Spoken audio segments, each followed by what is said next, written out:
it hard for people to kind of sort through what they're finding. Kind of makes it difficult for people to find accurate information, right information, and in the end, this can impact the way we react to the pandemic if we can't get good information out there. So, we have to give it to WHO. They had this foresight, to proclaim that, we're facing this issue early on, because as we'll see, that enabled us to kind of predict some of the issues we'd come across with pandemic communication, because they kind of jumped on top of this right away. But yeah, just to clarify, like research has shown there's been a huge uptick in the amount of false information shared on social media. As you can see, Twitter alone has challenged over 3.4 million accounts engaging in COVID conversation. And that stat might be even bigger now since I made this presentation a couple of weeks ago. But that just kind of shows you the scale of the problem we're facing. There's never been more information out there. As Dr. Capua has said, there's never been, a bigger dialogue. We all have the biggest voices we've ever been able to have. So this just shows how this problem is kind of involves all of us. We all need to be aware of it, and we all need to be working towards overcoming it. And hopefully in this talk, you'll get a little bit of an idea of how to do that. But first, I want to talk about this organization that a lot of this talk is built around. It's built around a lot of their work combating misinformation. It's called First Draft News. It is this kind of network of journalists, news companies worldwide that they center their entire objective around identifying misinformation and educating people on how they can fight against it, how to identify correct information, also how to identify false information, and what to do with it. So, they have different kind of chapters and organizations across the globe. They also kind of try to influence some public policy as well around misinformation and managing that. And I think they do a really good job of just packaging these really complex ideas in a fairly easy way to understand. They have a lot of great infographics and things like that. So I highly advise all of you, if you find this talk interesting, please visit them, firstdraftnews.org, and take a poke around. They're doing a lot of work with COVID-19 and this unique type of misinformation we're seeing. But I bring them up because they are kind of spearheading this move to distance ourselves away from the term fake news. So fake news is, I'm sure everything, or a term we're all familiar with. It's kind of this umbrella term for all information that's either untrustworthy or is just flat out incorrect. But people tend to also use it to mean an opinion you don't particularly agree with. So people will just kind of point at something and say that's fake news, whether or not it actually is. They kind of just say that because it's something they don't agree with. And we're all familiar, or we should all be familiar with the dialogue around this. Fake news isn't a very good term to use as communication professionals and also as consumers of communication to point out false information, because it doesn't really capture our reality.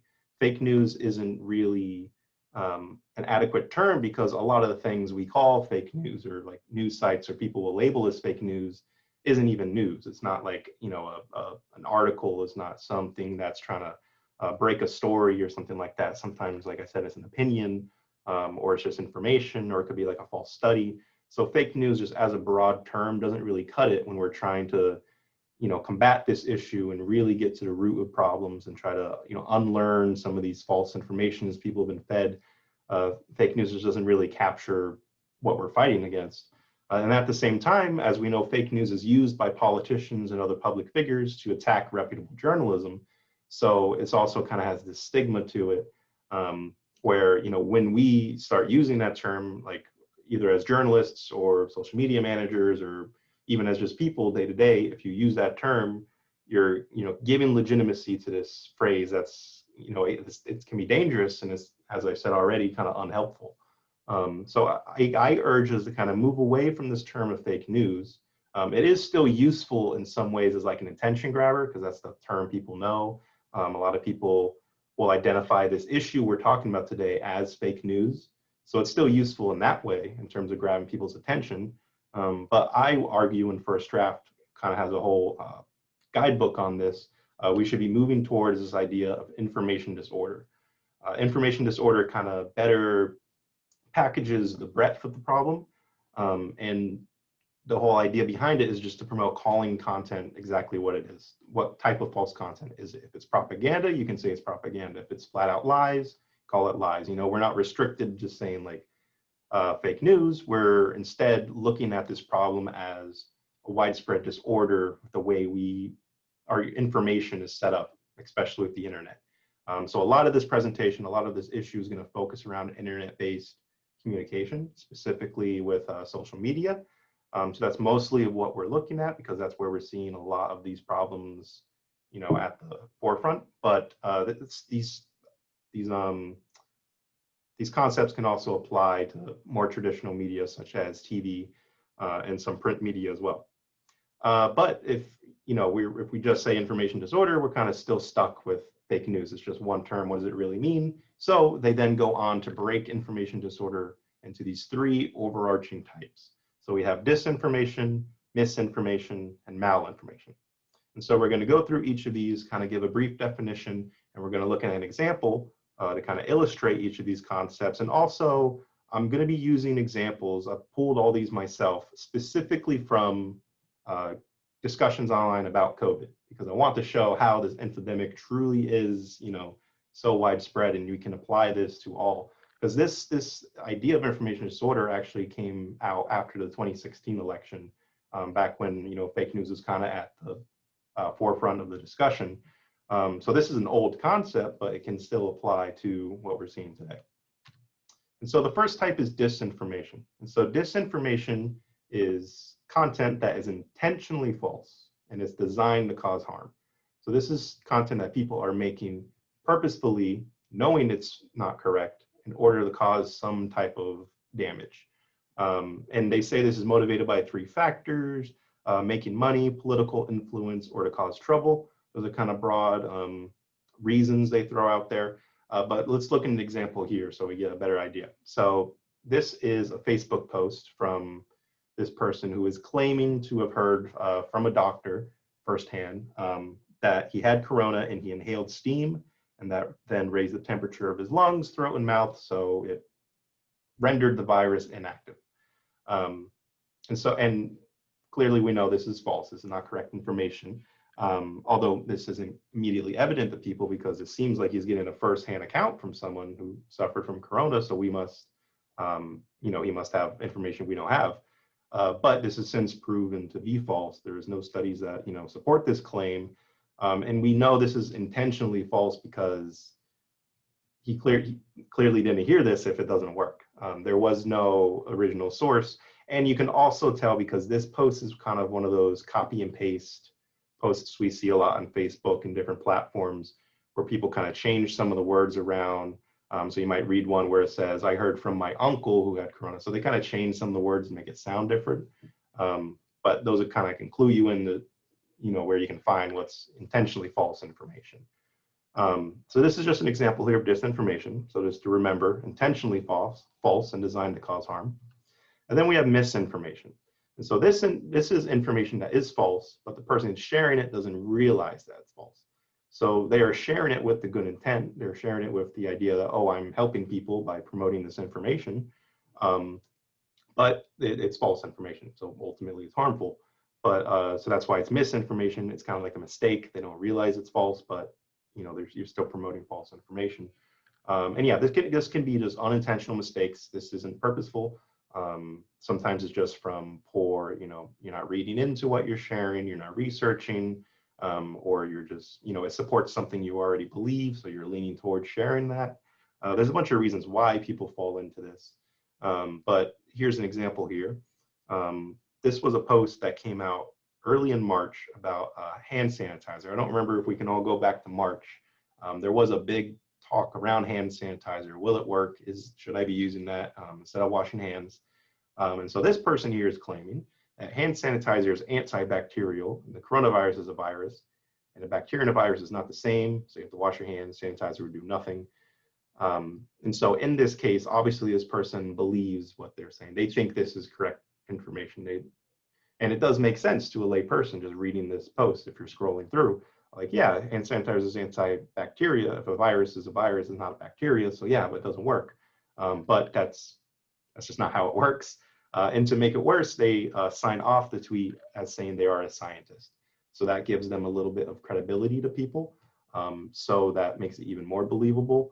But as we know, hand sanitizer is effective on some level in, you know, eliminating the virus.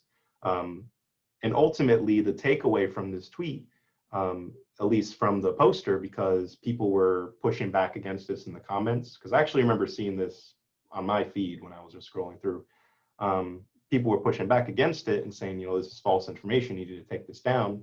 But then they were reacting by saying, oh, but the takeaway is that you should wash your hands. And I think that's a good message, so I'll keep this up, which isn't, you know, quite what I would say is the takeaway from the tweet. I think people are more, you know, reading that hand sanitizer doesn't work, when in fact it does on some level. So yeah, this is just one of those issues where someone thinks they're being helpful, but in reality they are causing harm by sharing information they don't realize is wrong. So this is something that we also all fall into. We will typically share misinformation because either we don't read into it, or it sounds good, or a lot of reasons we'll go into a bit later into why people promote this. And then the next, or the last of the three types of information disorder is malinformation. And so malinformation is, I would say, a little more rare you come across, or it's a little harder to pin down because it's genuine information, so real information that is shared with an intent to cause harm. So let's just look at this example to kind of illustrate that. We have this person who is posting this patent here. So it's a real patent people put in to patent the name coronavirus. And so they're using this real patent as quote unquote proof that coronavirus is, you know, a hoax, like it's made up, or it's, you know, it's some like pre-planned thing where like, yeah, see, they had to put in a patent for it. So you see, they were planning this for a long time. You know, they had this, you know, lawfully, you know, under wraps or whatever. So that's kind of like what they're doing. They're taking this real information and repackaging it in a way to cause harm, to, you know, take credence away from, you know, all the public health officials talking about this pandemic. So yeah, this is just kind of an example. And the interesting thing about this is that after this tweet got a lot of traction, as we can see, 5,000 retweets, 5,000 likes, and I believe there were other tweets of this same type using the same link, the website actually put a disclaimer at the top of the patent, clarifying that this patent was not for COVID-19. It was just for some other, I forget exactly which one, avian infectious bronchitis virus. They were just doing some research back then on this certain type of coronavirus, because as we know, coronavirus is a family of viruses. So they just had this patent for this specific research article. It had nothing to do with COVID, but because it got so much attention and it was taken out of context like this, they felt the need to clarify that directly on the website. So this is kind of an interesting thing that came out of it, and it shows just how, you know, people can take real information and use it for nefarious reasons. So we've now looked through the three different types, and this chart here, this Venn diagram, kind of helps us understand the differences between them. So we see here we have the two circles of falseness and then one with intent to harm. And so if we look at information that's just false, but there's no intent to harm, then it's misinformation. What we talked about, you share information you don't realize is false, you're trying to help, but ultimately you're hurting. And then we have intent to cause harm, but it's not false information, then that's malinformation, what we just addressed with that patent. But when you come across false information that does have the intent to cause harm, that's the first one we talked about, which is disinformation. So this is the one where people are creating content, they're manipulating content with an intent to cause harm. And most of us as day-to-day individuals, or what we come across, is going to be misinformation. It's just stuff people are sharing, because naturally, you know, it doesn't, most of the time, you don't see this from the source. You see it from the thousands of people that have shared it or reposted it. So that's why a lot of the times, and especially now, you see a lot of news sites and different people using the term misinformation, because that's most of what we see, is people sharing stuff without realizing it's false. So this is a pretty good Venn diagram just to give us that distinction there between those three different types. So now we get a better idea now. We were starting to understand, you know, the complexities behind what we think fake news, what we call fake news, we understand how it can be complex, how intent comes into it. You know, are you trying to cause harm? The level of false it is. But still, if we just left it at that, we wouldn't have enough to really combat this issue. We might have enough to point at things and be like, oh yeah, I think that's disinformation, or I think that's misinformation. But how are we going to fight against it? How are we going to, you know, really zoom in on individual pieces of content and disprove them? And so to that effect, they go on to then define 7 different categories of mis and disinformation.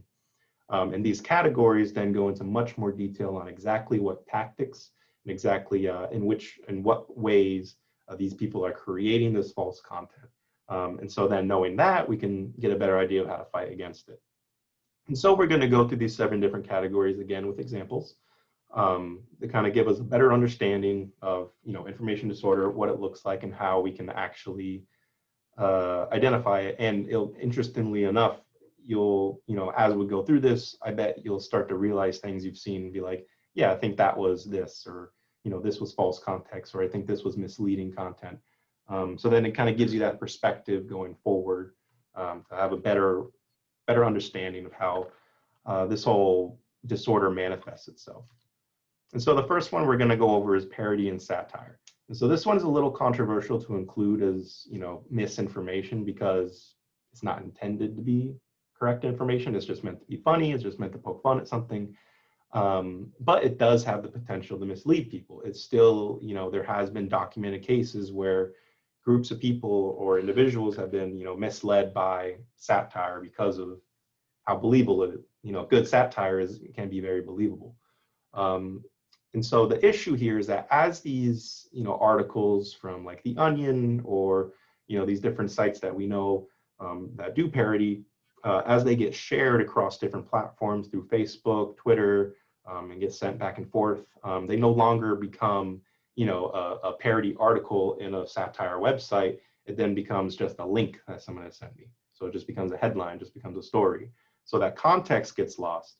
And so, you know, these receivers are losing the original connection to the sender, the person creating the satire. So they fail to understand it as satire because they don't have that connection. They don't have that context. And also the satire label, it's very protected, at least in America, under like free speech law. Parody and that kind of stuff is very, very protected. So people will use that label strategically to help spread misinformation. Maybe they'll, you know, create a satire website, but really be trying to push certain ideas or different conspiracy theories or whatever it might be through that protection they have as being a parody website. So now we have an example here just to look at. So this is an Onion article, which is kind of poking fun at the whole mask conundrum that we are in, where it says the CDC recommends also wearing face mask on back of head in case coronavirus attacks from rear. So it's just meant to be kind of a funny little post, and it has this guy here with a mask on his head. But then we can see this link is actually shared in this Facebook group called the Anti-Mask Coalition, where this person is saying, look at these idiots. And this person in the comments saying they have their lost marbles now, whatever that means, and right, they've lost their minds. So you can see these people are kind of believing this, or they're buying into it, or they think people are actually wearing masks on the back of the head, because I guess to them, wearing a mask to begin with is already ridiculous. So why not this next thing? And so we can see here how, yeah, satire the context is being lost. Maybe they don't know what The Onion is. And so they lose that connection to that parody. So they see this as something that's actually happening. And so they're ultimately believing it. But another interesting thing about satire, I'm going to bring into another Onion article here. So this is back from March here, where a man, this is the headline here, a man just buying one of every cleaning product in case Trump announces its coronavirus cure. So it's just, you know, a political ribbing, a little joke about how, you know, this guy's buying every cleaning product in case it's a miraculous cure. But then we see a little bit later, after this article was released, the infamous conference where Trump suggested injection of disinfectant to beat coronavirus and clean the lungs.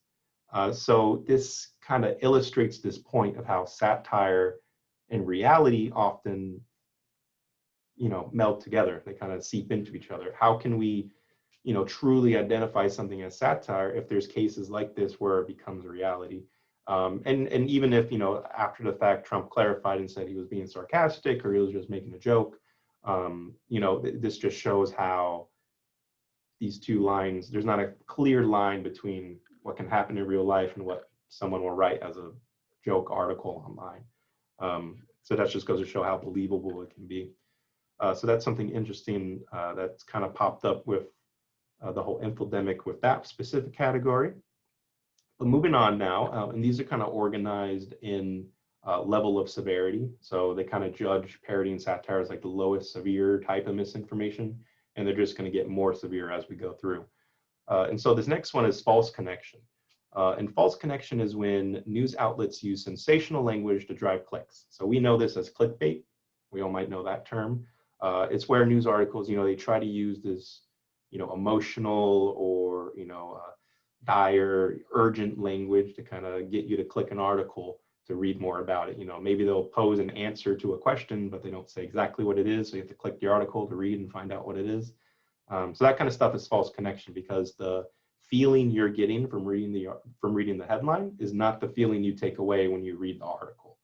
And so here it could be argued that the harm is minimal because it's not really false information or anything. They're just kind of getting you to click on their article. But long term, this can develop a bad relationship between the public and the news if they're so used to viewing the news as like this predatory practice where they're trying to get people to click and trying to get you to read what they're putting out. So long term, it could be an issue, which is why they've included it here.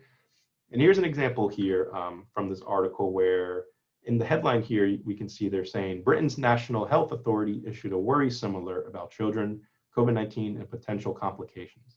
And so if we just read that headline, you get a sense of concern, especially like as a parent. I can imagine you're like, what is this worrisome alert? Why is this it seems very urgent, or it seems like, they discovered something about COVID in children that could be, detrimental.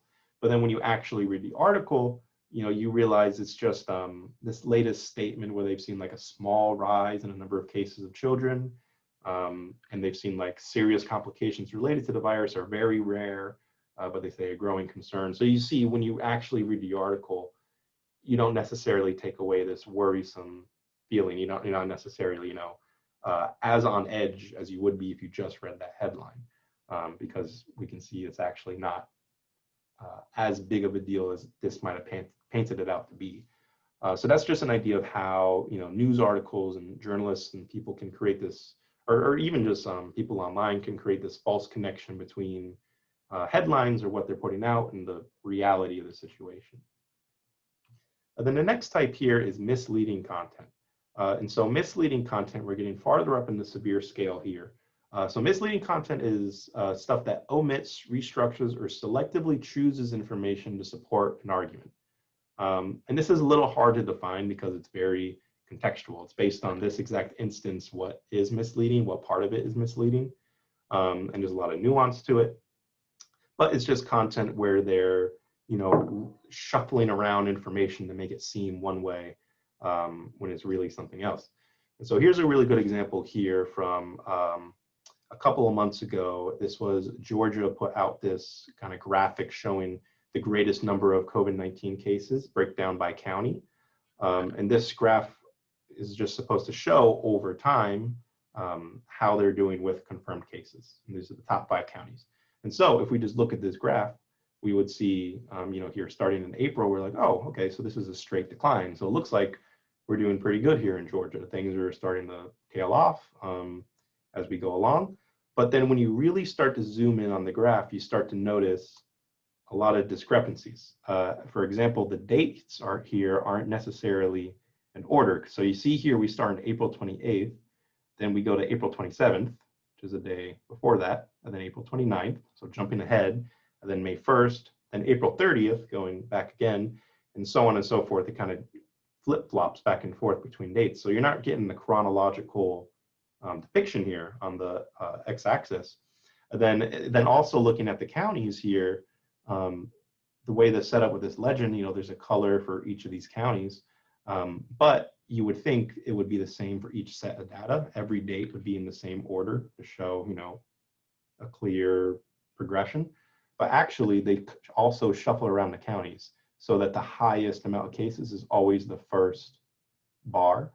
And so in the first one here, we have like Hall County, the blue, and then the next one is the purple county, which is Cobb.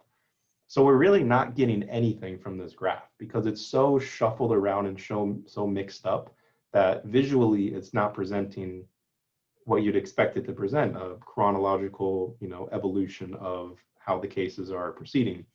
And we can kind of tell it's pretty clear that they're organizing it this way to show a downward slope, to show that it's kind of going away.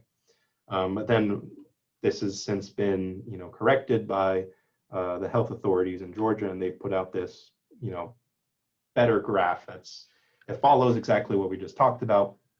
Each of the counties are now in a set order, so you're always going blue, yellow, purple, orange, green, so you get like a clear view of each data set, and now like the dates are chronological. These aren't the same dates because they released it a little later, the fixed version, so the dates are moved. But this also, it just shows you exactly what we'd expect now. This actually gives us that chronological view. And as you can see, it doesn't give us that clear downward slope. It is a bit, climbing up and then dropping, and then we have a little more climbing. And so if I just go back to the original one, just to look at it, then you go back to the real one, it's very clearly different graphs. You get a very different message based on, how it's organized. So that's just an example there of misleading content, of how they're using this real information, it's all true information, but they're readjusting it to promote this idea that we're doing better. And then the next type here is false content. And so false content is exactly what we talked about earlier with malinformation, where it's genuine content shared with false contextual information. And so this is the same one. I'm just to make it easy, I'm going back to the same thing we just talked about. So it's, this genuine real patent that I talked about, but it's shared with this false contextual information. It's putting this patent in the context of, coronavirus being fake or coronavirus being a hoax. So it just reframes this real content in a dangerous way. And this is a real tricky type of content because when fact checking, you'll see this piece of information that is true and is genuine, but it's the context that's giving it a different meaning. So it's a tricky type of misinformation that people use. But generally, if you can go down to the source and take the source for what it is, what this genuine content is, then you can kind of piece together how it might be reframed the wrong way. And then we have here imposter content. And so imposter content is when genuine sources are being impersonated. So this is, typically online on social media. This is when people create like false accounts for celebrities, or for the example here is like a CDC. So they use like the names, letterhead, official logos of trusted institutions. And so you'd think just creating a fake account would be pretty easy to identify. And in some ways, some platforms do make it easy to identify fake accounts, but it's believable due to heuristics. And so heuristics are these mental shortcuts we all have where we are looking for certain information, so we look for patterns that just confirm things we already know, so we can just, come to quick conclusions. So as soon as an example is when we see the CDC logo, immediately in our heads, we think, okay, CDC, this is reputable, this is, real information, this is a trusted public health organization. The same thing with like the WHO or different, the NHS or any company or organization like CNN, for example, any, like BBC, real news articles or news companies. As soon as we see those logos or we see those names, we'll take it for granted. We'll take it at its face value because we have those mental shortcuts, created through so much use of the internet, where we just immediately come to these conclusions. So that's what makes them believable, but with a little bit of digging, with a little bit of a critical eye, you can spot the imposter accounts. And so this example here, this is kind of easy to see as false, but this is just some Facebook post saying that there's an authorities looking for this male in his early 20s who was put under mandatory quarantine, but he escaped And so now they're saying, we need your help to find him before he spreads the virus. And then the CDC page just called COVID-19 says, help us. And that's the best they could come up with there. But as we can see, I mean, it's still got like 500 reacts, plenty of comments and shares. So even people, they could be sharing this, showing, look how fake this is. But they don't know how, you know, their audience will receive that, how their followers might receive this information.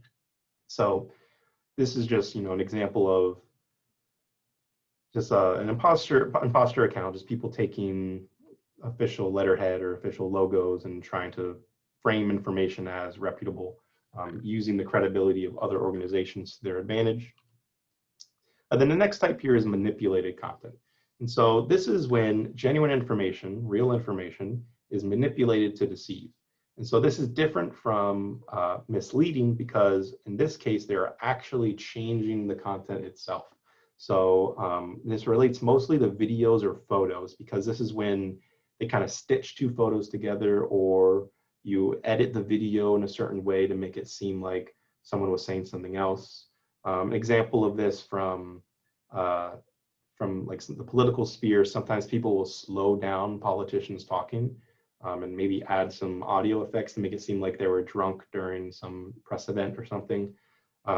So those are just different ways they actually manipulate the content itself to create a specific story. And so the example here, this is the real image down here. This is just this person holding the sign saying, give me liberty or give me death, some protest they were at with this sign. And then people then manipulated that. They edited it to have this message saying Barack 6, Hussein 7, Obama 5 equals 19, COVID-19, open your eyes. So I would think in this sense, and I'm kind of assuming here, just trying to see what use this would have as manipulated content. Maybe they're using this to show like, look, there's an audience behind these theories. There's an audience that supports these ideas. And so when they're reaching out to new people who are trying to, you know, enlist people into their groups, they can point to this and say, look, we have like whole movements, we have protests that people really believe in this. So to kind of just to give credence to their movements, I suppose. And so, yeah, that's manipulated content. And this is really tricky because it can be hard to identify when something is manipulated. You have to be kind of good at noticing, you know, when you really look at this picture, you can kind of notice how it's a little manipulated. You can see where it might be photoshopped, especially here. We have a cutoff at the end of the S. So it's really little things like that. You have to kind of tune in on to find out if something's manipulated. But also just trying to find the source of the information is also a good way to catch these in the act. And then the next one here, and this is the last type of content, is fabricated content. So this is new content that is 100% false. There is no genuine information. They're not reposturing anything. They're not manipulating anything. They are designing completely new information that is completely incorrect, but designed to deceive and to cause harm. And so this one can be really tricky because, for example, includes like made up statistics, visuals, stories, narratives, interviews, things like that. And they aim to mimic all the conventions and the standards of whatever format they're copying to make it seem really believable. And so my example here is this tweet here promoting this documentary. I'm not sure if everyone's heard about this. It was called Plandemic. And so this released fairly, I think sometime in March, where it was this documentary meant to show how the entire pandemic, the entire COVID-19 pandemic was a creation, how they, there's some, I don't exactly remember because I didn't watch the video because it's been taken down everywhere, so you can't really find it. But it's designed with real like interviews, you know, this is a real person there being interviewed, and they have like these really dramatic shots and professional B-roll footage, and it's all really well done and well constructed to make it seem like a genuine documentary. It's just filled with complete myths, truths, and lies and false information. But because it's so well done and it's so well constructed, it got a really big following. It was pushed a lot through various social medias. And I know people kind of jumped on top of it pretty quickly, and it was taken down and disproven. You know, you can find, I'm sure it's on the COVID-19 Wikipedia page, which has entire sections dedicated to false content and conspiracies. But yeah, this is just an example of 100% false information that can really deceive people because of how believable it is based on how well it's constructed. And also, just to make another point here, this is also false content. This tweet here, I actually created this tweet all on my own just to kind of illustrate how easily you can sneak in some fake information. But yeah, I created this tweet using some tweet generator because I could not find a post with the pandemic video in there because they've all been taken down that I was able to like kind of search for. So I just created my own. But that just also kind of shows you how easy it is to create this false content. It's not necessarily difficult if you're doing something like a tweet, something that's static. So this is something we have to look out for. And so that kind of goes through all the different types of mis and disinformation. These are all the different types of content. These are all the strategies that people have been using to kind of deceive people and to promote all this misinformation that we see online. So hopefully with all this information, you're able to better identify instances of misinformation, and you can use this then to either fight against it, depending on either your future career or wherever you currently are, if you deal with public communication. Also, if you're just a user of social media and you see someone sharing false information, it is very helpful to be able to have these kind of divisions where you can point and say, hey, this is this type of content, this is false content, this is misleading content. And you can point at exactly what they're doing to make it seem believable, or exactly what they're doing that makes it false. And that's, I find at least, a very constructive and more efficient way to tell people that they're sharing something incorrect. Because that's a really big issue, and something we all kind of question is, how do we fight against this? What can we do about it? I think one great first step is knowing these different types, knowing exactly what we're looking at, knowing exactly what the other side is doing to deceive people. Because once you know that, then you can work to undo it. So these are all the different types we ran through to give you a better idea of what information disorder is, how complex it is, and why it's, at least to a lot of big communication professionals and different organizations, preferred over fake news because it's much more specific. But now let's move into the trends we've seen of misinformation. So what are they talking about? What are the topics? What are the general ideas being put out there by people spreading misinformation? And so this chart here shows all the fact checks done between January and March by these 3 different fact check websites. And immediately the first thing you notice is that there's been a huge increase during the COVID-19 pandemic, which this here is a very good visual representation of Infodemic, of what they mean by Infodemic. This huge increase of information. And this just shows us the fake information that's been fact checked. This isn't even all the real information or all the information that we didn't catch or they didn't catch. So that just gives you an idea of how big this issue is currently. And it can kind of show you how we've had this big spike in March leading into April of all these fact checks, all these different false informations that had to be disproven by these various websites. But what I find particularly interesting is the progression of what they're talking about. So if we look at the beginning in February, the most amount of fact checks were about the origins of the virus and its properties. And this is very understandable because very early on, when the disease was first introduced, or when it first started to spread worldwide, there was no good story for the virus's origin. Because as many of us may know, if you're working in science or you're science adjacent like I am, science doesn't always have a really good story. Because if scientists don't know an answer to something, the answer is we don't know. And we don't know is not good enough for people. People need to know an answer, but that's the reality of the situation. As scientists, you have to say, look, we don't know what the answer is. We're working on it. Here's what we do know, and talk, about what they do know about the virus, because the origin, even now, we're not 100% sure what the origin was. We have a lot of leading hypotheses and different ideas that people seem to generally agree on. But without knowing exactly where their origin is, and without, the authorities strictly saying it came from here, so we know exactly where it came from, there was this information vacuum.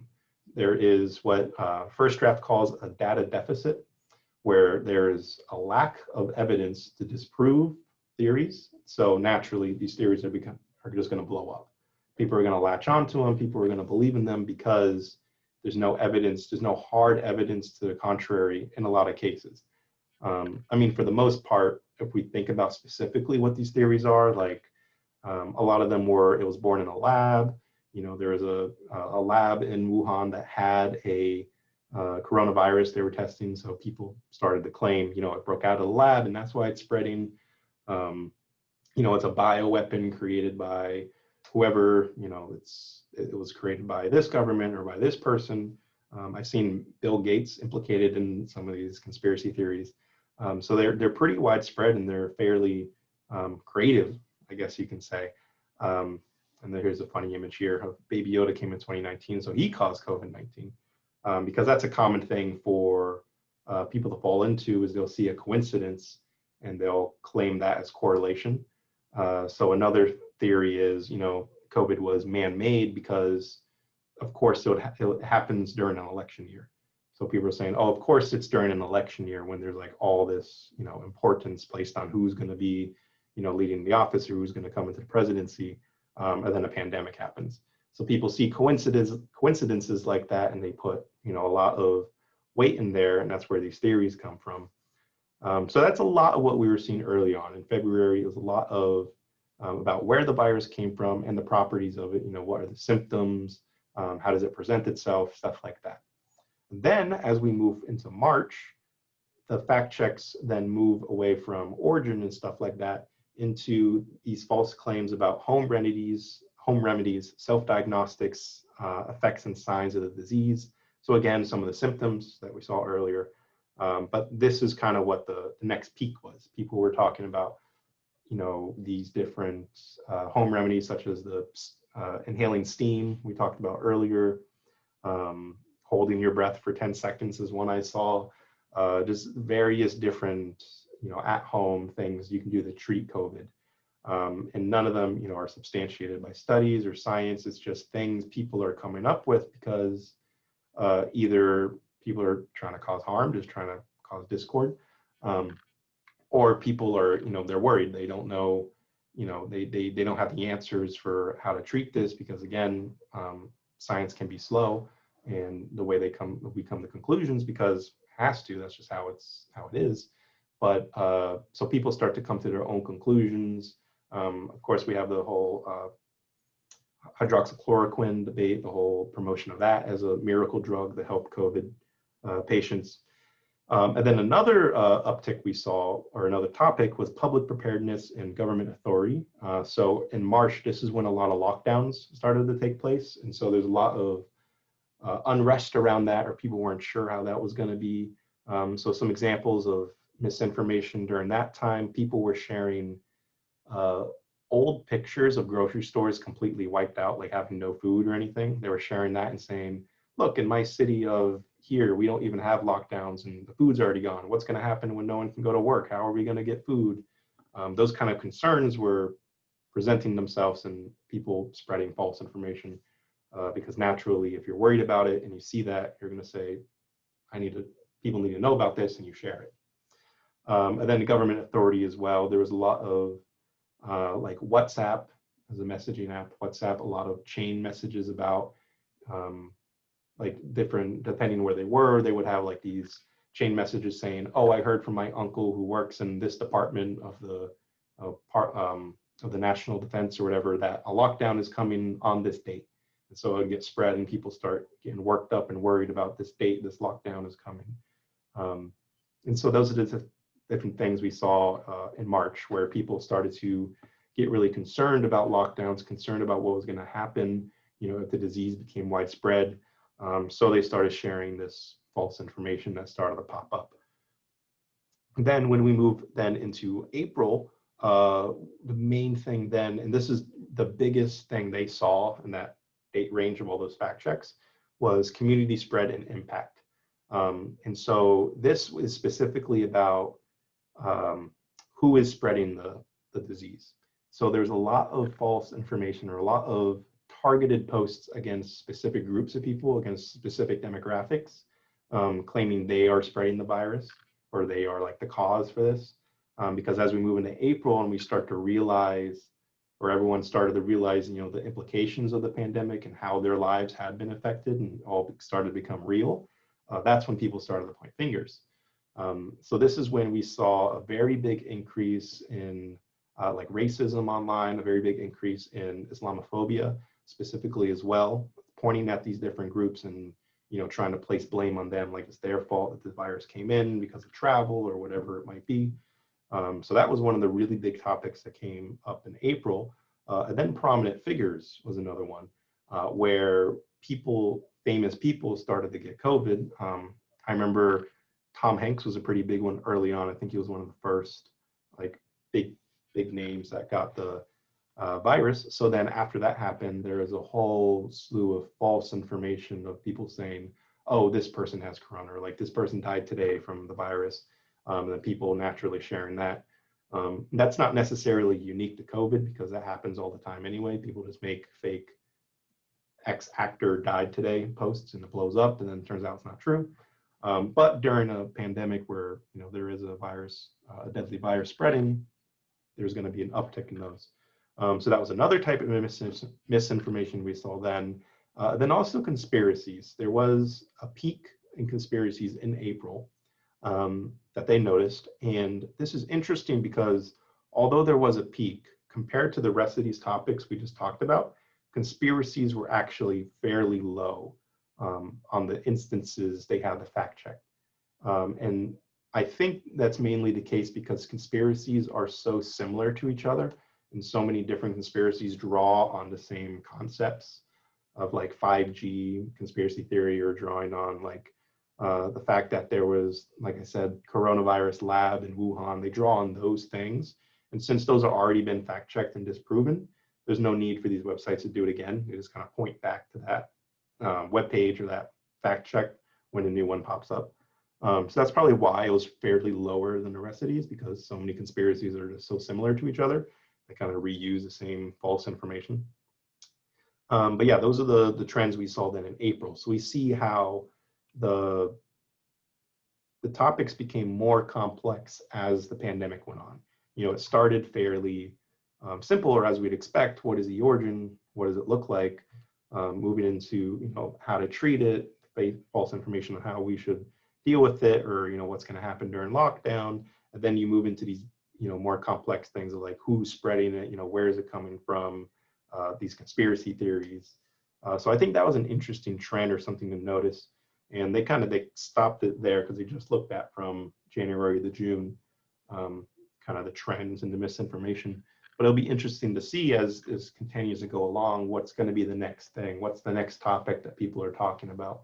And this is important to know too, because we have to realize, all the way here now in October, there's not much reason for us to be talking about misinformation about the origins of COVID. We've kind of moved past that, or like it's already been disproven so much that at this point, if you're bringing up those rumors, like if you see a rumor and you're bringing it up, you might be doing more harm because you're just giving credence to this kind of already debunked, I guess, theory, kind of old news, if you will. So I think that's why this is interesting and something important to note. Is kind of what are people talking about right now? What aspect of the pandemic are people creating false content about? So now that we kind of gone over the different types of misinformation, we've gone over how we can identify it, ways to combat it, and what the topics are. Now we need to ask ourselves, well, what's being done? Or that's a big question. What are governments or institutions, or in this case, social media companies, what are they doing to prevent this? Because social media kind of creates this environment, this informational environment that enables the spread of misinformation.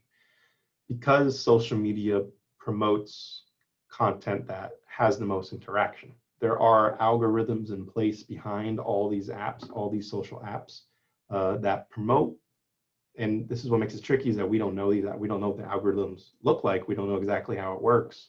But they are promoting content that gets a lot of interaction, that gets a lot of shares and gets a lot of likes.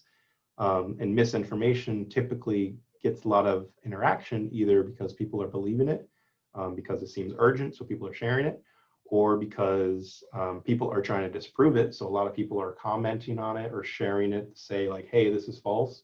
But all that really does is move it up in the order of, you know, priority that that the next person will then see on their feed, because the algorithm works to support topics or posts that get a lot of interaction.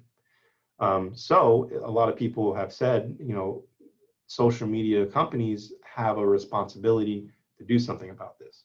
And traditionally, we have seen, especially in the case of Facebook, they've taken a very hard hands-off stance. They're saying we don't want any involvement in, you know, censoring content, or, you know, stop taking content away or deleting posts because they just didn't feel like it was their place. I remember Facebook specifically had that about political ads and political parties or members' posts. They said we shouldn't be interacting with that because that's not our place to interfere with that process. But when a pandemic comes along and we have this infodemic where there's a real issue of accurate information getting to people, and people's lives are at stake getting this information out, the companies started to realize, or at least in this case, the WHO specifically, you know, requested all these companies to come together and to discuss this issue. So back in February, Google, Amazon, YouTube, Twitter, and some more big tech companies all got together to discuss what they can do to help this or solve this issue, or at least mitigate this issue, because you can't stop the spread of misinformation, but you can at least try to manage it. And so this is what they've done. They've, on one hand, started to promote correct information. So a good way to, you know, push through misinformation is to make sure true information is easy to access.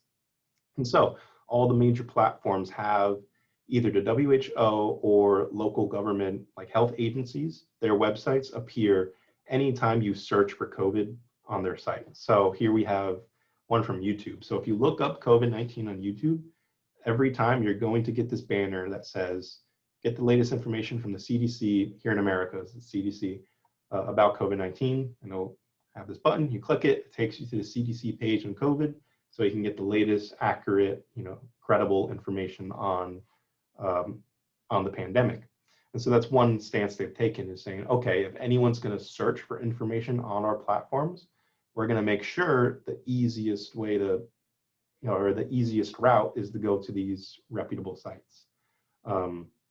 And another thing is, like, many of them will have the same type of banner, WHO or local government agency, they'll have that banner appear on a post. So anytime there's a post that is about COVID, that mentions COVID, they will have a banner at the bottom of the post saying, get the latest information. You know, go to cdc.gov or WHO website to get the latest on the pandemic, because that's just another way they can kind of push this content, is anytime someone's talking about it, we don't know what that person is saying, so let's just put that banner there so people can fact check or learn more. And this is something that happens on YouTube as well. All of our, here at the One Health Center, all of our seminars on COVID also have that banner on the bottom saying, go to the WHO website or CDC to get the latest information. Because even though, you know, we are giving or putting out good information, YouTube doesn't know that. It's just an algorithm, so they're going to have that banner there just in case. So that's one tactic they're using, something they're trying to do. And WhatsApp also launched this health alert system, which is just this number you can message in the app. That kind of serves as a 24/7 hotline. You can ask it questions, and it'll give you answers based on, you know, what you asked, the latest information. You can say, like, yeah, what are the current symptoms, and it'll show you a list of symptoms. And they did this in conjunction with the WHO as well. So that's how they're trying to promote correct information. But when it comes to misinformation, what are they doing on that end? Well, they are identifying and now also removing misinformation that they come across sometimes. So it gets a little tricky and a little nuanced here. So a lot of platforms have taken an aggressive stance on this. So we've seen Facebook and Twitter, they have actually removed posts by the president of Brazil promoting the use of hydroxychloroquine as a COVID treatment drug. While at the time it was still under studies to determine whether or not it was effective. But he was saying it already was and people should be using it. So Facebook and Twitter just removed it because they saw it as dangerous information, so they just took it off their sites. And there was also instances of this with the former New York mayor, Rudy Giuliani. I think he was also talking about hydroxychloroquine, and Twitter removed some of his tweets. But more often than not, what a lot of platforms have done, instead of removing content, because sometimes they're not sure if it's content they should remove, or they have some internal process where the post doesn't meet their specific criteria for deletion or deleting it. So instead, they just label it. You see this a lot on Twitter, and here's a visual of what it looks like. When someone tweets about COVID and that tweet then is determined through Twitter's review system, if it's determined to be false or misleading content, they will then label it as with this label where you can't even view the tweet. The first thing you see is some or all of the content shared in this tweet conflicts with guidance from public health experts regarding COVID. I think this is old verbiage. I think they've since updated it to something else. But that's the first thing you see. You can't read the tweet until you click view right there, then it shows you it, but only after you've read that disclaimer that this might not be accurate information. So they've started to label this information as misleading, but they still leave it up. And the reason is not completely clear a lot of times. Sometimes I've seen some tweets where this warning will say, this post is misleading content, but we believe it's in the public's best interest to leave it up. So I think in that case, they're arguing that it's good for this post to stay up so people can draw back on it and see that this person said this, to see that this person shared misleading content. So that can get a little tricky where, how, is that doing the greater good they think it's doing by leaving misleading content up on your site? It's one of the things that are hotly debated right now. But this is the steps they're taking. This is what a lot of sites are doing. They're either labeling the content as misleading, or in some cases just outright taking it off. But then here's the avenue then for criticism. So what could they be doing better?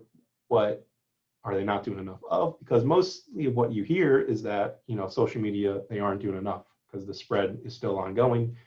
People are still seeing this false information, this misinformation. So, they're clearly not doing enough.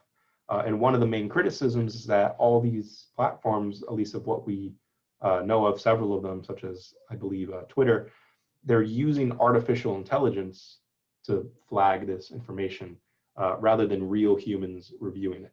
So instead of having people actually looking at these posts to determine whether or not they're false or misleading or whatever, they have some artificial intelligence software running that kind of flags it, or somehow determine using certain words or things like that whether or not it's false content. And this varies based on which platform we're talking about, their specific review process. I know Facebook uses a lot of third-party fact checkers, so they're not even getting involved in the fact checking process or trying to enlist outside help on that to kind of maintain their neutral status, I guess. And then also the banning, what they ban, what accounts they ban, what posts they take down, it seems very selective because sometimes they'll take down one post, but you'll see a very similar post somewhere else and it'll just stay there. So a lot of high figures posts have been removed, the president of Brazil, like we mentioned, and several of President Trump's tweets have either been removed or labeled or flagged. But you can find those posts out in the Twitter wild, I guess. Just any regular person could say the same exact thing, but they might not get the same, takedown, which might go into, again, their review process. How good is it at finding information that's not really big and has a lot of interaction like prominent figures would have? But that's another criticism, is that it seems selective and it's not very thorough. And then they're just plain just not doing enough. Again, it's just what a lot of people are claiming these social media sites they're just not getting enough of a grip on what's being shared. They're not being strict enough on their rules. Their guidelines are too loose, or they're not completely transparent with how they're coming to these conclusions or how they're drawing these lines. And so that's kind of where we are right now with, at least on the social media side. It's a lot of stuff up in the air because these sites don't want to share a lot of their inner workings, the algorithms and things that ultimately promote the use of, or to promote the spread of misinformation. And so they're taking some pretty good, at least from comparatively to how they're doing before, some pretty good steps in fighting back against the misinformation. But a lot of people seem to think it's just not enough, or not doing enough at the moment.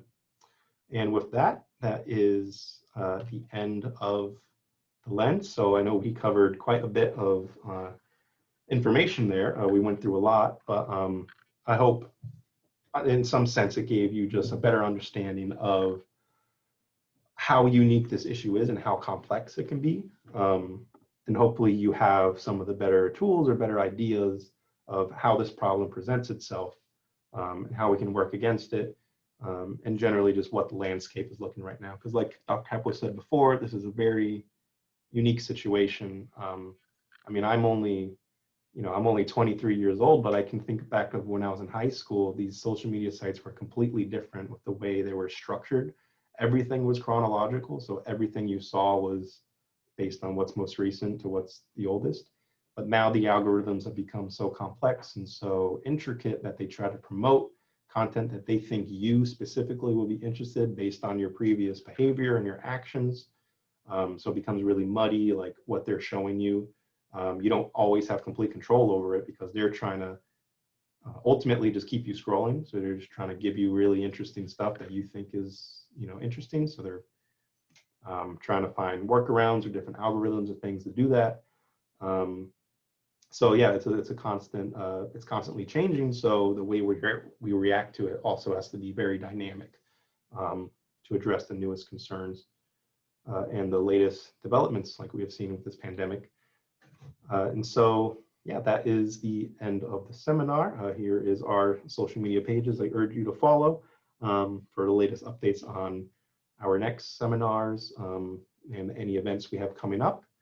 And yeah, I guess, should we open it to questions, Costanza? Yes, thank you so much, Thomas. That was really great. So interesting. So I asked people to put the questions on the chat, and we got one. So the question is, what kinds of social media source you use to summarize catch monthly trends?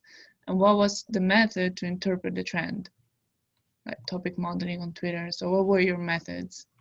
So and I'm assuming we're talking about this graph here that kind of talked about what different topics were being talked about during the different months.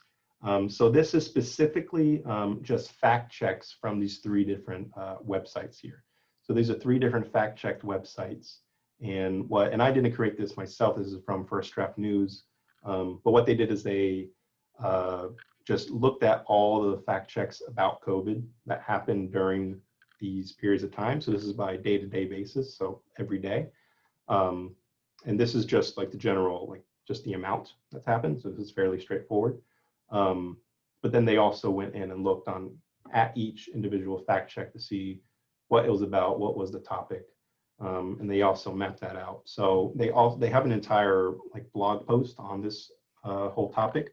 So they do also have graphs per topic, so you can see how that progressed over time. Like when was the peak for conspiracies? When was the peak for virus origin? So it shows you that like progression over time. But yeah, all they did was they just kind of mapped this data from these three websites about what topics the fact checks were about.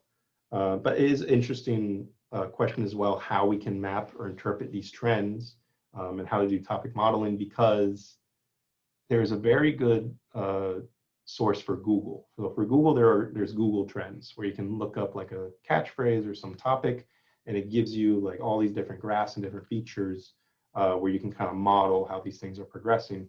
But from what I know of, there's not a similar feature for websites like Twitter or Facebook. So it gets a little more complicated or harder to manage when you don't have that easy access to the trends, like how much people are talking about different contents.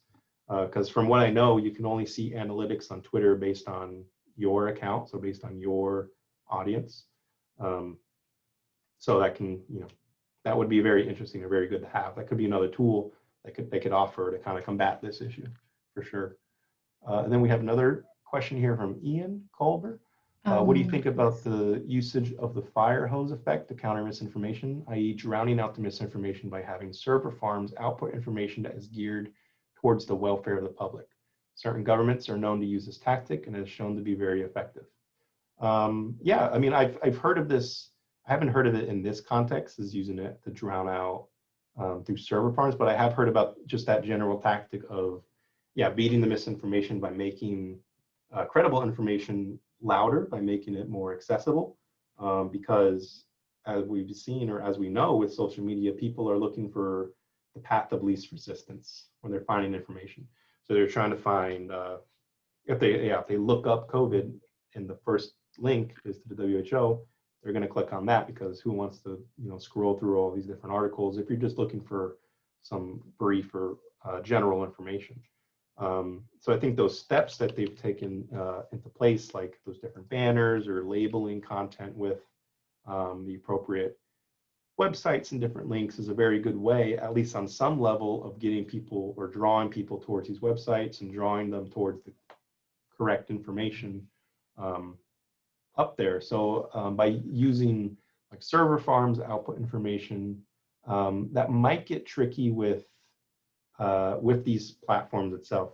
I'm not sure if Twitter or these different platforms would be okay with a government, or a lot of like government interference, or people using, manipulating their, I guess, algorithm or the way they do things to promote certain types of information. I think they should be working together on it to, like they have been doing, to kind of find a way to better promote the information. Because even there won't always be, a situation where all the tweets about COVID have a label directing you to the right place. A lot of the times the original tweet then becomes a conversation, and those conversations can delve into topics about COVID, but the AI or the algorithm won't detect that it's COVID, so then you lose the connection there. So it's definitely an interesting idea for sure. You try to push out a lot of information, a lot of correct information, which I think is also just on our end of things, what we can do about it, interact with good information, follow CDC, follow the WHO, retweet their tweets, respond to it or interact with it in some way. Or like if you see some false content and you feel the need to reply to it, at the very least, you can reply to it with a link to some correct information to just further push that, that drive of traffic towards those websites. So it effectively accomplishes this of, pushing out the same link, pushing out the right information to kind of overwhelm the false information. But yeah, that's a very good question as well. Is there any more? Anything else?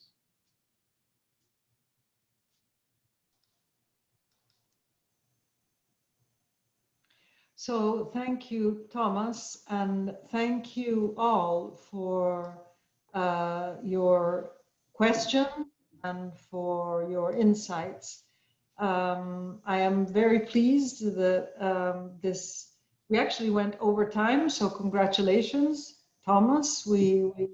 This means that we have a good and interested audience, and thank you again to the whole One Health team that helps us put this together. Thank you for being here, and please let us know if there are any aspects of this the pandemic that you would like us to address specifically. We're always looking for ideas, and we're looking for help and collaboration. So have a good rest of the day. Stay safe. Thank you very much, Thomas. You did a very good job. And thank you all for being here. Thank you, everyone.